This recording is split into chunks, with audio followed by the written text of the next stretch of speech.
Here we go. Okay, so this one's not as it's not as not safe for work, but I'll throw it in there anyway. Okay, so Messa asked, does it ever bother you seeing the things we say about bad experiences with men? Like, you've helped so many women with their sexuality, but does it also bother you knowing men really do be setting the bar really low for some of us? Just curious. And I said, it bothers me insofar as I wish I could do more to help everyone avoid those situations and those men. But sadly, none of it is news to me. I've always gotten along better with women for so many reasons, and I've heard it all and done it all. I haven't always been the best guy either, so there have absolutely been times when I was the shitty dude in someone's story. I think I said this to someone recently, but a lot of the do better mantra requires time and growth and a commitment to actually do so, and the forgiveness and patience of others while we learn how to do better. Okay, next question. Fuck is it? Oh my god. Taryn asked, have you ever been with a woman who was insecure about their body?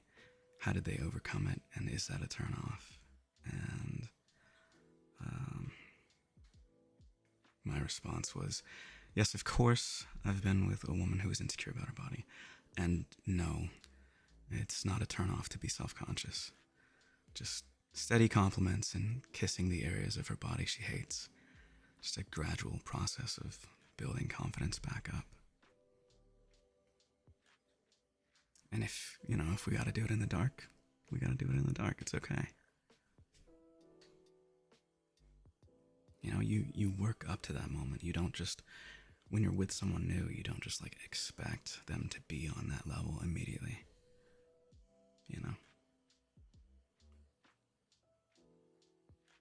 People get really beaten down by life, and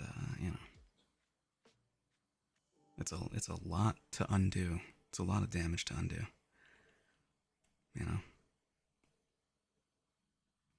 Can't do it all at once, but it is worth doing.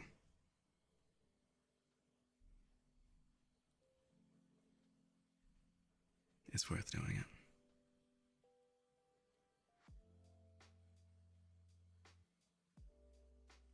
Yeah, so someone asked the keybind for Flash in League of Legends.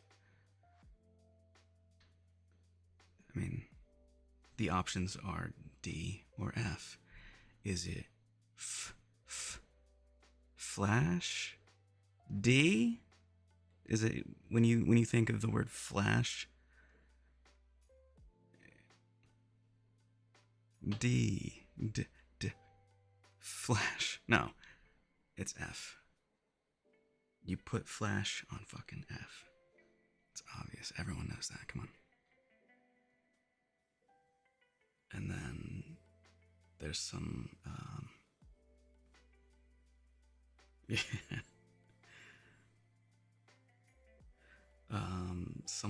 People kept asking about fucking rings. I find rings kind of cringe, honestly. Like, but yeah, I don't know. Too many people ruined them, honestly. Like, yeah, like leather armbands, cuffs, and chunky chains. Rings are cringe for yourself. For me, I don't. Yeah. Mm-mm.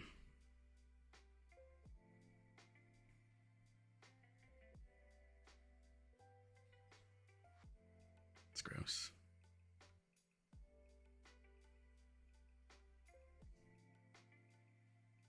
Yeah, I mean it's Amazon wolf jewelry energy all over again.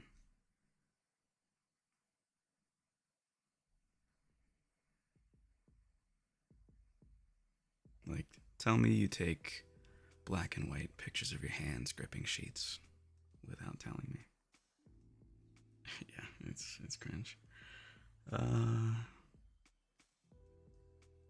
Ash asked, do you like to take care of your girl when she's sick, or are you more the let her suffer in peace type?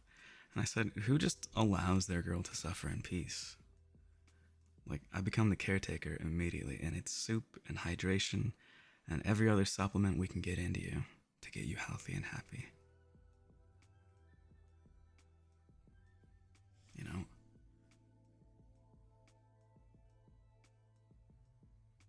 And everyone was like, oh, well, mine makes me do the chores still. And it's like, okay, well, then leave. I'm just kidding. But, like, I mean, you know, they need to have a conversation about that.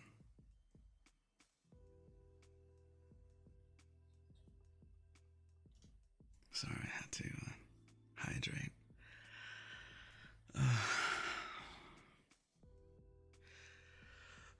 Amanda Lynn asked, would you say that you snore? And I said, Zelda does, but I've never snored in my life. Which is true. It's true. It's a fact.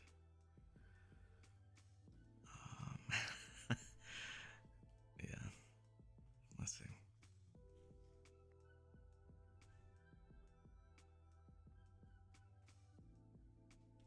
M asked, what gives you a deeper sense of satisfaction? Knowing you're helping so many women embrace their sexuality, discover themselves, and feel free to express their needs and wants, or knowing that you are helping people deal with their more emotional needs, worries, anxiety, etc., giving them coping mechanisms and support to empower them to be able to deal with a vast range of emotions, fears, and trauma, etc. And I said, both speak to healing years, often decades of mistreatment and abuse, and I feel they're equally important. Giving people a fantasy they can safely unleash on and be their true selves with helps a lot of people heal deep wounds that are often the root cause of a lot of insecurities, stressors, and hang-ups in other areas of their lives. So it's easy to look at all this on the surface and think, okay, so it's just porn. And I'm sure a great many people do think that way, even if they're the intended audience. But the hundreds of messages I've received from people saying that it's helped them achieve their first orgasm since their trigger warning, since their abuse, or new sexual satisfaction in their relationship, or the courage to talk about and ask for more from their partner, say that it's definitely more than just porn. And for others, the not safe for work stuff will simply be porn, and there's nothing wrong with or less than about that either. Porn for porn's sake is still, like, sex work is still worthy of respect. No Walkin' Furries asked, and I didn't answer this one in the channel, but I'll just answer it now. Since we often surround ourselves with people who are like-minded, are your male friends similar to you in the way that you view and treat women, or do you stand out in that manner? I'm definitely an anomaly. I like the more I like my friends to be decent people, and so I don't hang out with anyone that's shitty. But at the same time, like, I give a little grace because not everyone has had the experiences I've had. Not everyone is at the same place in their journey as me. And so, like, you know, I've got a lot of friends that are, because we play games together and stuff like that, a lot of them are just, they haven't really had any experience, and that's fine. But it also, like, it paints their world in a different light than mine is. So basically, they don't know what the fuck they're doing. They don't know anything about women, and I don't hold that against them. But yeah, like, how can I surround myself with people like me? Yeah, that would be hard. Let's see. Oh yeah, Mega asked. She found a TikTok about a guy telling his friends that women don't need a solution and only want to be listened to when they're venting. Based on your experience, do you agree? And if a woman comes to you and she tells you her problems, will you reassure her to find a solution together, or will you listen to her and do something that makes her feel better at the moment, like stroke and kiss her hair, perhaps?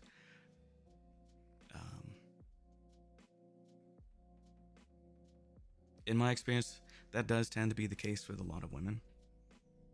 Now, here goes another generalization, so take it with a grain of salt. Most men and most women vent differently. Men tend to vent after having bottled something up for a long time, so when they vent, they're ready to hear possible solutions and advice. They're less interested in the being heard and validated aspect because they've already internalized it for so long that they've basically skipped that stage. A lot of women, on the other hand, seek friends to vent before it gets to that point. They're looking to be heard and validated and told that they're not crazy for feeling the way they're feeling. So solutions come after they've moved past that stage, not during. This is not true for all, just most in my experience. And I've had my friend groups have mostly been women all my life. So like I feel like I have some to base this on, at least. So it's a matter of just saying, look, you're not crazy. You're right to feel this way. Your feelings are valid. And then it's hugs, day dates, bottomless mimosas, and distractions until she decides it's to internalize her feelings and work through them in her head. And then she might come to me for solutions, and we can have that conversation at that time. But basically, excuse me, neither way is better than the other. But I believe bottling things up causes a lot more misconceptions and miscommunications in the long run, while venting causes a lot of gossip and can feel like gossip, even though like you're definitely talking to your support system, and that's how you work through things. But it, like, if your partner isn't really aware of what's going on, then it just feels like you're gossiping. And so, like, if they don't understand that you need that to process what you're going through, then they're just like, why are you gossiping to your fucking friends? And then it's at that point where there's, conflict about that. But yeah, I mean, they both come with their costs, right? So, like, I don't know. It's a matter of like learning how to communicate with various different types of communicators.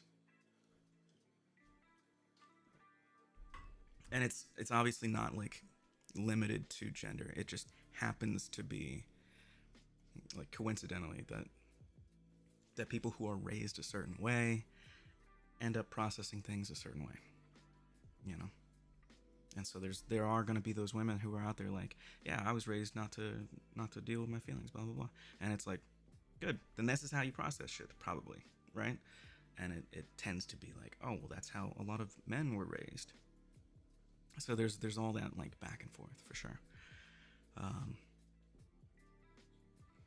But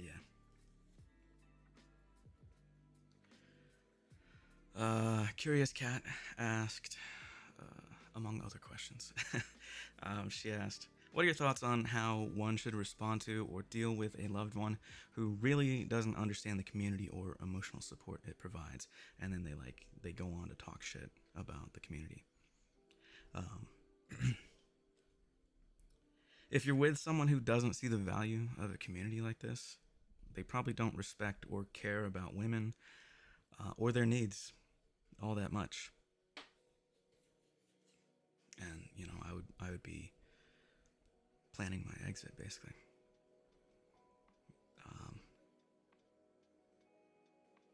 Because yeah, like at the end of the day, like if someone doesn't appreciate something that is really really good for you, then they don't appreciate you, and they're not like, they don't have your best interest at heart. And there was a tangent that people were going off on about like, oh yeah, well, like I've had friends basically stop talking to me because I talk about this community all the time, or I talk about eros, blah blah blah. And it's like, okay, well then they did you a favor. They really did you a favor, because it's clearly like, especially if they're jealous. Like if they're jealous about it, people that feel that way feel like you should only get joy from them, and that is a very self-centered, narcissistic way of approaching relationships with people. It's like, I should be the only one that brings you any happiness. Why? Why can't I enjoy everything? As long as I'm not like fucking anyone, what does it matter to you? Especially like people getting mad that their partners are playing video games with women on the internet. Like what? What are you even getting mad about? That I have interests that extend beyond you? That you're not my world suddenly? Like that's the real hang up there for them. They want to be everything to you. Which would be great if they could. But they can't. No one can be everything to you. And I think that if you're in a relationship where someone is trying to be everything to you, and in that endeavor they are determined to take things from you and not allow you to experience other things, they gotta go. Or you gotta go. One of you has to go. Because like, and I mean shit, like this is something that we were planning on talking about in the podcast. But there's so much there that is designed to isolate you and keep you away from support systems that can actually really help you, and also shine the light on things that are really bad about their behavior. And narcissists do this shit a lot to their partners, because they don't want you going out. They don't want you going out with friends, even if they're girlfriends, because guys will be hitting on you. Like, yeah, that doesn't mean I'll be flirting back. Or even if you do, doesn't mean you'll be doing anything. There's so much shit there. There's so much shit, and it's all designed to keep you up in the fucking tower.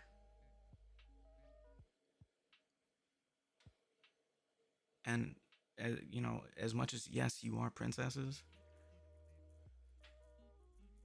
you don't deserve to be locked in a fucking tower. It's isolation, and it's designed to keep you captive and keep you so that you can't get the help that you need to get away from them. And you can't recognize that what they're doing is harmful to you. And one day you wake up and you're just like, wow, I'm fucking miserable. This sucks balls, right? Like, but you don't know if you're crazy or what exactly about it is making you so unhappy. You just know that you are unhappy.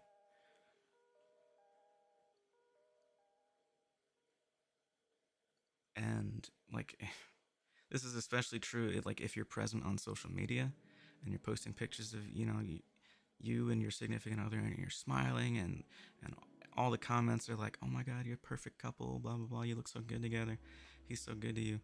It sucks, because then you feel like you're maybe you're gaslighting yourself.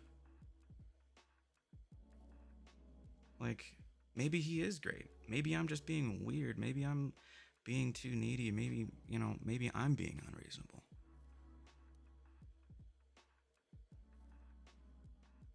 And a lot of people that are in these situations, they stop posting to social media, because those comments eat away at their souls.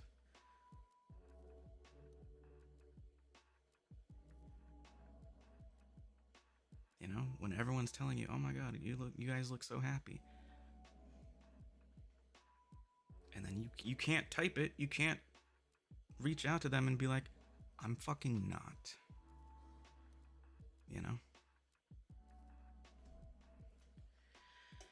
Shit's rough. Shit's rough, and it all stems from that, like,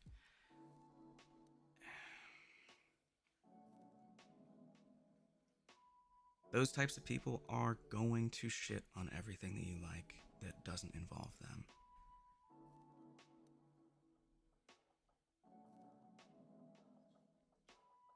And that's like the easiest the easiest warning sign right there. If someone trashes something that helps you, that you like, run. Just fucking run.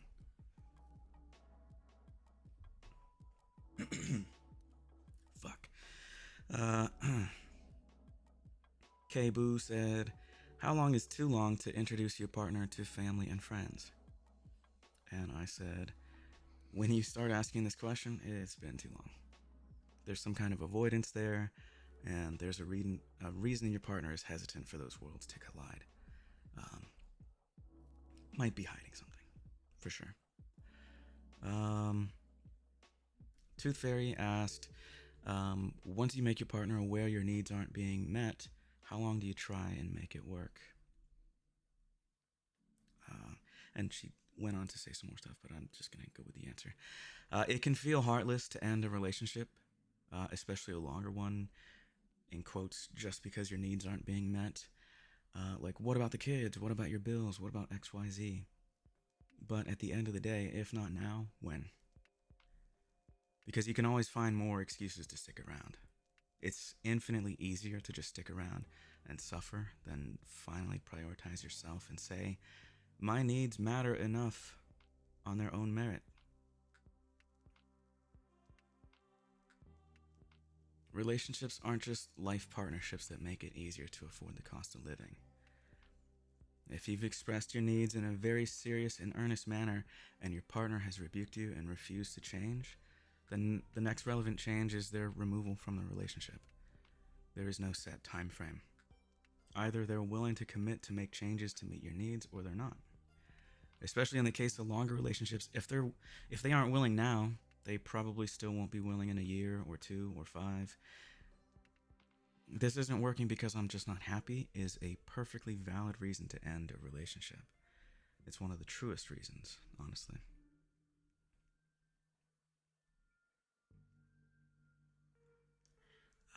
And a follow-up to that, LD asked, what if there's stuff kicking him down? As in, like, current stuff. So I said, that's when you got to make the choice. I have a lot of demons holding me back too, and as long as someone wants to be better, not just for you but for themselves, and is actively trying to be better, even if there are setbacks, it's that commitment to being better that makes the difference. And you can wait and hope, but don't wait and hope if that's all you've got.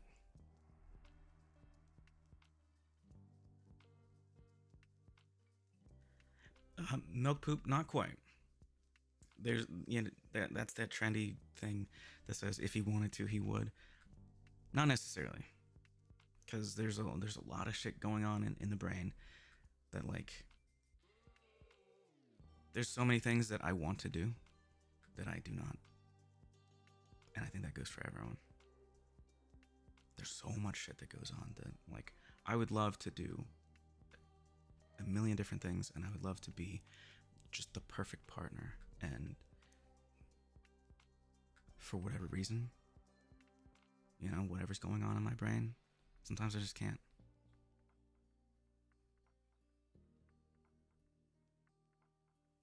And yeah,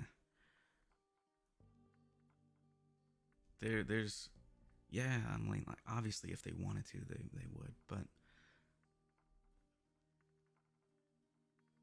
that comes with the assumption of, like, patience,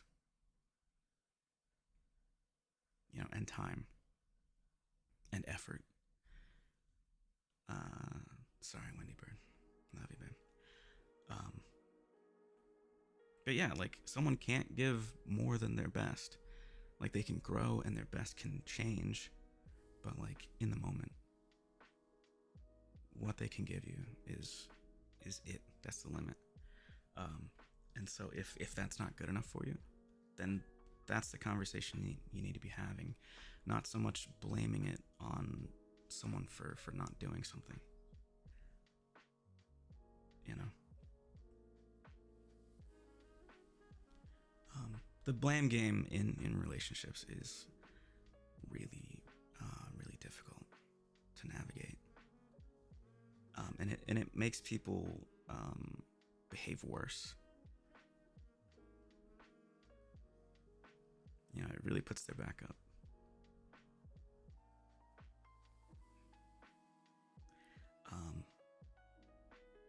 But as for someone showing effort or not,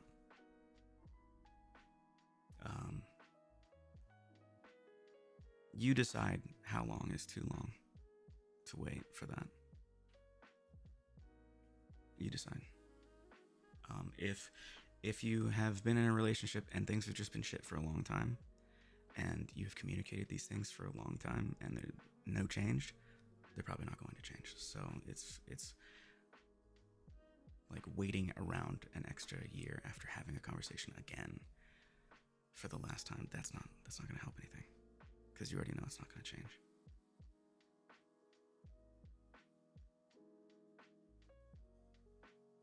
Yeah. And like, compassion and understanding is important, because you can't just communicate.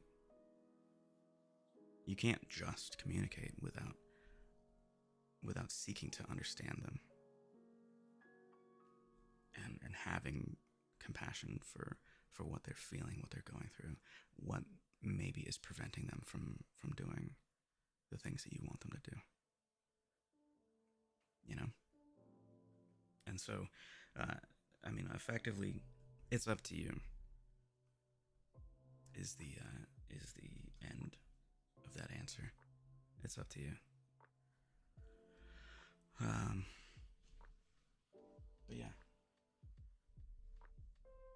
it goes back to the not waiting and hoping. If that's all you've got, they will let you know if they're making an effort. How do you help them get to that breakthrough of wanting to help themselves? That's not your job. And like, you can obviously want to do that for them, because that's your person that you've chosen and you love them. But like, ultimately, that is not your job. And if they don't want to help themselves, you need to get the fuck out of there.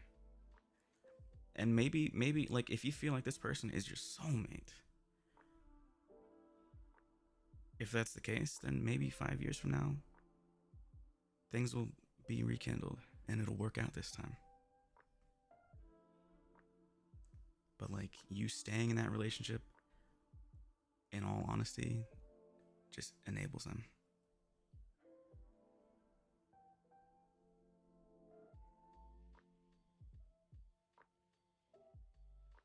It just enables them.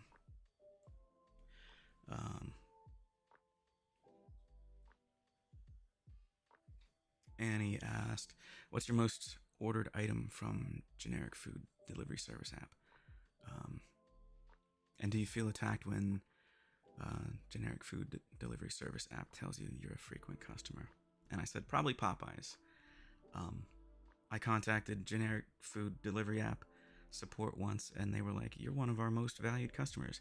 And I almost told him to go fuck himself, because like, they refunded like a $45 order, because they were like, oh yeah, you're such a great customer. Not a support call. It was through DoorDash. It was just through DoorDash support. And yeah, it's like, man, fuck you. You don't need to tell me that. Keep that a secret. And then Nicole Bryan said, mild or spicy? And have you ever tried the honey for dipping? Because it's life-changing. And I said, spicy, obviously. And then I said no to the honey, because no. Cassie asked, if you feel that you're with your soulmate, but you aren't compatible intimately, like haven't gotten off in 9 years unless you do it yourself, and they act like a child, promising to change, but they never do, So you think you should stay with them and accept that this is your life, even though you're 85% unhappy. Just basically my response to that is no.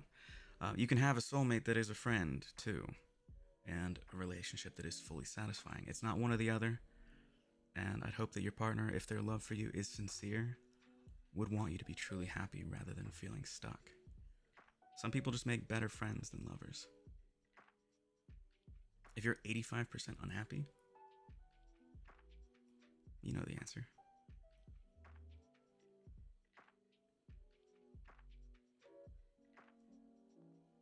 Like, I would stay in a relationship if I was like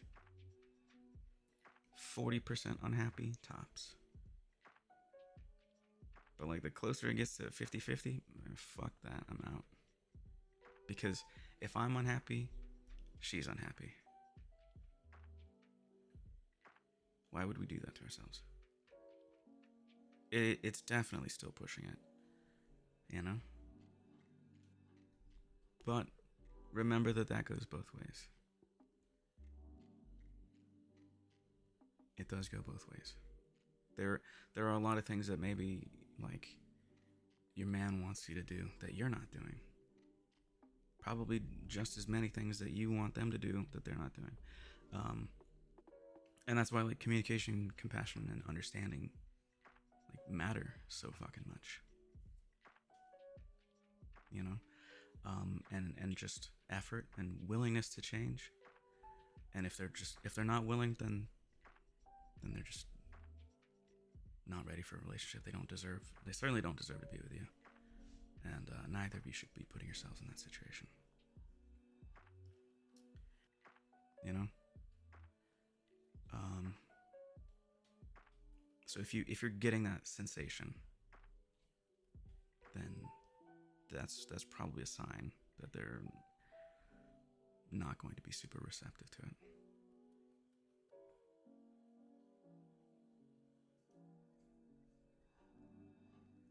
Let's see. And Mads was asking, is polyamory something you are more into now, or are you still on the fence about it? And I said, I respect it. It's entirely based on who your partner is and what you're both comfortable with. It's a conversation better had much sooner rather than later. And then she said, so let's just say one of you is polyam and the other is monogamous. What would you do in that situation? And then she said, and being polyam is important to the other person. And I said, you don't have to validate polyamory. Of course it's important. It's either going to work or it's not. If they're not comfortable with you and they're standing in the way of you living the life you want, it's not going to work. Similarly, you'd be standing in the way of him living the life he wants. As a monogamist, he wants a partner that is 100% happy and satisfied with just him. And you are not that. He is not that to you either. There's nothing bad or shameful about being wrong for someone. Mads, yeah, I wasn't saying that in regard to you. That was the previous person. I didn't say polygamist. Yeah.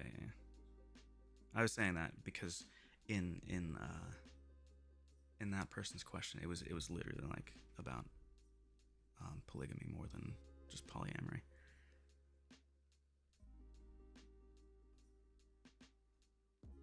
There's definitely a difference there.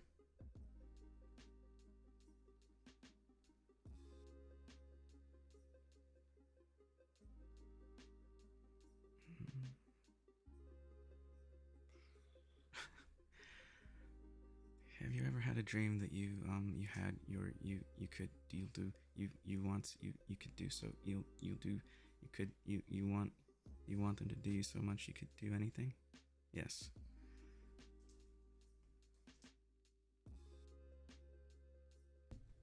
Of course. Like, yeah, that was yes. Let's see.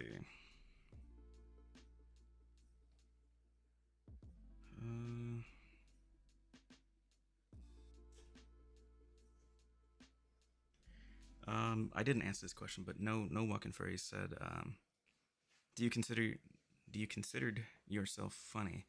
or more low-key humor that comes across sarcastically and out of left field? I think anyone that considers themselves funny probably isn't. So yeah. So I don't.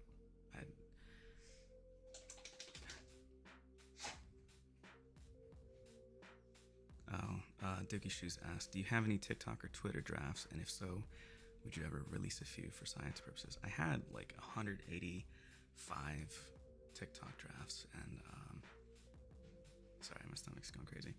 I'm hungry, man. I didn't. I think I deleted them all. Let's see. Oh, Lulu said, here's a silly one. I've seen the topic pop up a lot on TikTok. Men face the shower head while washing their hair. And I said, yeah, some people are fucking morons. Fiery Beacon, don't worry about it, baby. Take care of the family. Oh my god, I'm so hungry. Fuck. Oh shit, it's late. Hold on.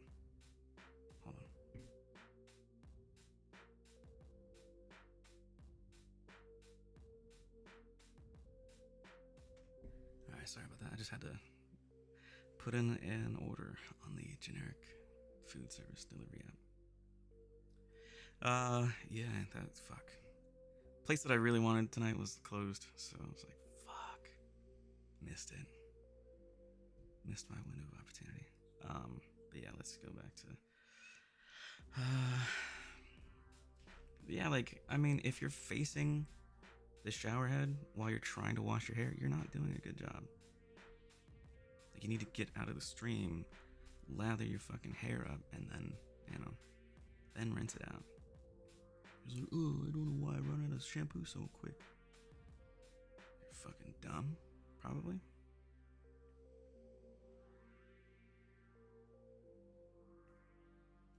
Ginger Nuts asked, cake, yay or nay? And I said, marble cake, simple chocolate frosting, done. But also pineapple upside down cake with cream cheese frosting, also bomb. Cake is just good, I don't know. I'll eat cake as long as it's not like goofy shit. Definitely prefer cream icing over any kind of fondant though. Fondant. Fondante. I'm just gonna keep going until I finish, because like we're like already about an hour and a half into this, but fuck it. Sarah85 asked, what do you do if you're having a tough day mentally? Asking as struggling a little today. I said, chug pre-workout, go through the motions, like 1 hour minimum workout, and then shower. Then eat my body weight in spaghetti and take a nap. Spend time with friends, even if I'm functionally silent. And that's it. So I'm trying to get the rumbles out of my fucking stomach right now. Let's see. There's more to that answer. Oh, there it is. There it goes. There it goes.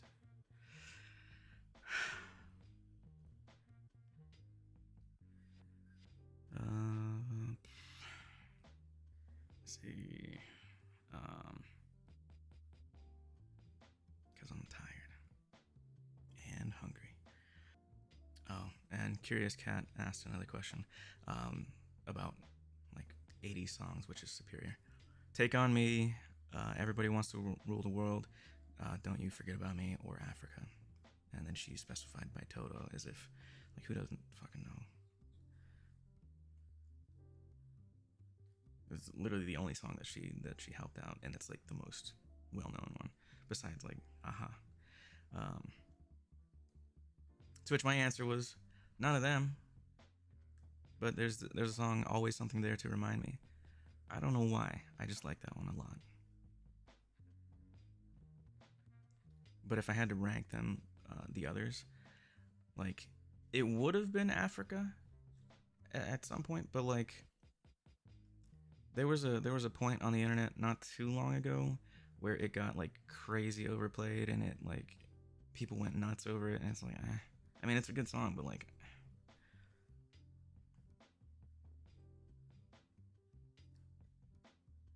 when people get really weirdly obsessed with certain songs, I don't.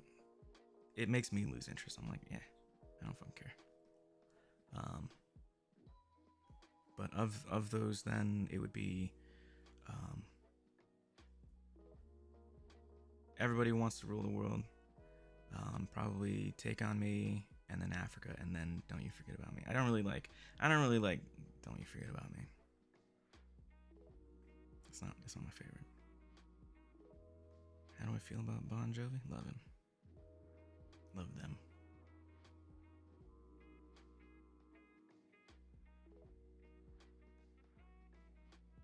And I think that's pretty much the end.